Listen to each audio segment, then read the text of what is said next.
Momentum is the subject of law of attraction. And momentum is what makes a thought that you might be thinking in this moment become a stronger thought that is harder to stop thinking. Yes, I know how that works. So if you can catch it in the early subtle stages, when you first wake up in the morning, there's far less momentum of any thought, wanted or unwanted.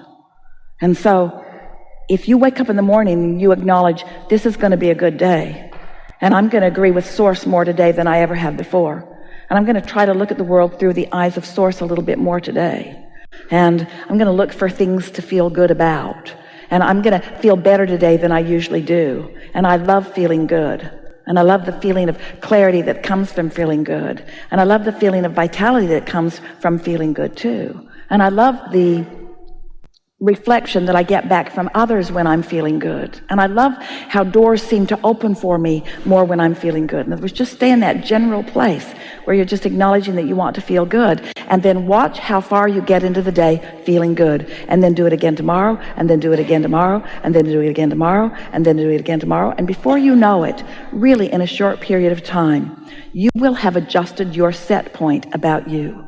You will have changed your belief about you. You will have modified your belief to be like the belief that Source has about you. And then people will say, instead of, why aren't you where you want to be? They'll say, why are things always working out for you? Why do things seem so easy for you? And the answer is, I don't know, I just tuned into that. I just wanted to feel better. And so I looked for things that felt better. And I focused more on things that felt better. And after a little while, I stopped feeling the way that I was feeling before. If a train's going 80 miles an hour that way, and you want it to go 80 miles an hour that way, you don't want it to stop all at once and go the other way. It would be really hard on what's inside the train. And it's true of you too. You don't need to change this all at once. You just want to, one experience at a time, acknowledge how Source feels about you in that situation. So for example, let's say you are at work.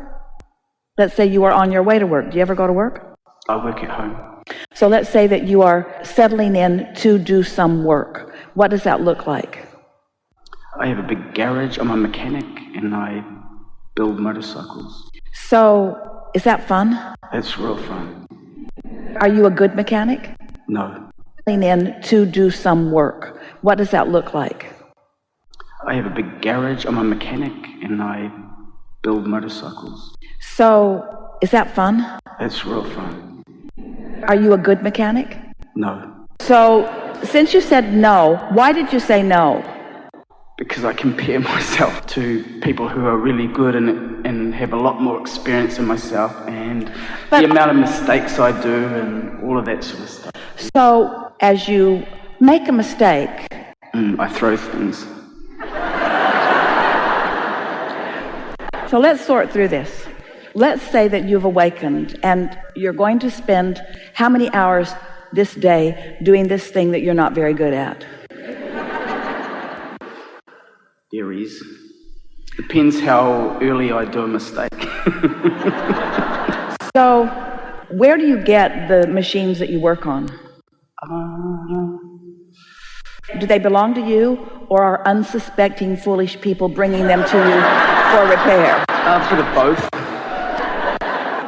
So when someone brings something in, do you sometimes say, I've done that before, I believe I can successfully do that? Does that ever happen to you? Are you getting any better? Oh yeah, I'm getting better. Of course I'm getting better. And lots of people think I'm a good mechanic, so it's just me who thinks I'm a bad mechanic, probably. Do you ever have the experience where, as you're beginning to offer some action, that you remember offering that action before and not getting the results that you wanted? Do you ever feel just the slightest bit intuitive about what you're doing? I get that as well, yeah. Because there's something that we're going to give you here that is the reason for your anger. We want you to know, there are more, but there are specifically two really specific, really adept mechanics who, from a non-physical point of view, are guiding you. Are you ever aware of that? And the reason that you get so frustrated is because you're not in the receptive mode and you can't quite hear them. Your frustration is not because you're a lousy mechanic. Your frustration is because the ability to be brilliant is right there and you're not tuning into it. And that is the reason for your frustration. It's not about what you're doing with your tools. And no one here is throwing anything, even when you're not in the receptive mode.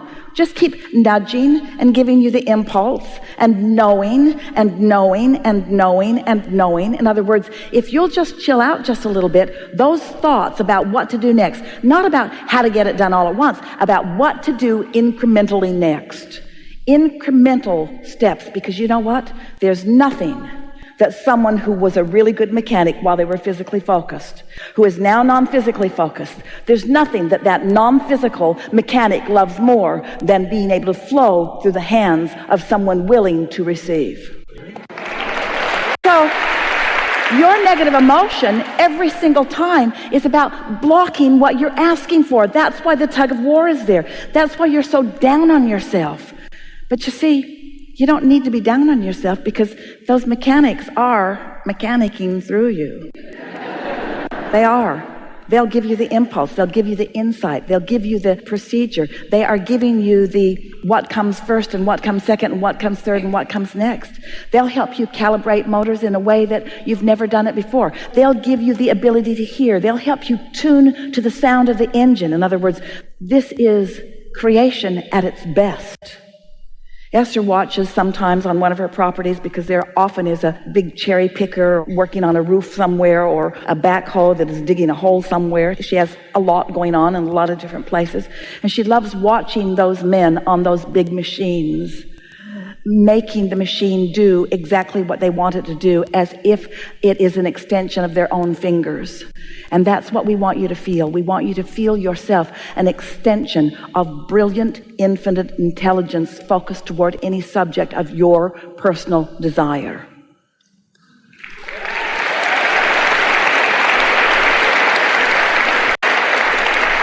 And so it turns out that the only reason that any of you are ever down on yourself is because you're not letting yourself really be yourself. You're not letting yourself be the performer, the receiver, and the performer of the inspiration that your desire has queued up for you. But it can change tomorrow, and it will the next time you're in the shop. You'll feel a difference. You'll feel a difference. Promise? Absolute. Absolute.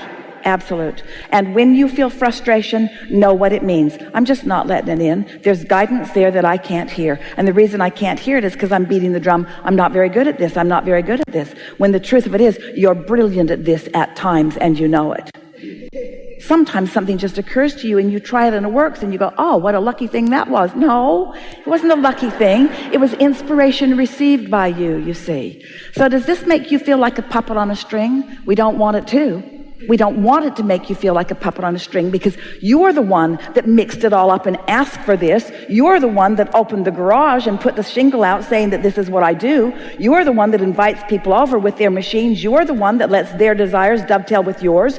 You're the one that's summoning this energy. You're the one that's summoning this brilliance. You're the one that has it right there at your fingertips. Now you got to be the one who lets it in. Yes. Yeah. And it's always the process. How good it is that you know you're not good, because when you become good, you're going to feel the relief of not being bad. In other words, each time it gets a little better, you're going to feel a little more relief. Each time you hear a little more. Each time you have that tool in your hand and you apply it with more precision. Each time the inspiration flows to you and you know what to do. Each time that happens, that's the sweet spot. It's not fixing the thing. It's not fixing it. That's the condition that we aren't interested in you caring about. We want you to enjoy the feeling of coming into your own. We want you to feel what it feels like to pick up that tool and know it's exactly the right one, to walk over there. We want you to revel in that feeling of confidence. We want you to approach that machine with that knowledge that is flowing through you, and we want you to acknowledge that you've got something going on here that's good. We want you to revel. We want it to be fun for you. You're right on track when you say, I'm doing it for the fun, I'm doing it for the fun, I'm doing it for the fun, I'm doing it for the fun, because we promise you, the other end of that source energy mechanic is sure doing it for the fun. Really doing it for the fun. Does he get frustrated with me? No, and if he did, your frustration wouldn't be felt by you. Your frustration is your differing opinion with him. It's like, you can do it, I can't do it. You're really good at this, I really suck at this. You're figuring it out, I'm never going to figure this out. I'm having fun. This is fun. I like figuring this out. And before you know it, here's another promise to you. You're going to find new ways of doing things that no one here has figured out yet. You're going to find ways of retrofitting things. You're going to figure out things that can be used instead of those things.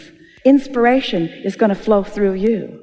You're going to be the creative genius that you were born to be through this avenue if you choose it, you see. Yes. Because it does not matter what the subject of your attention is. When source flows with you, it's awesome.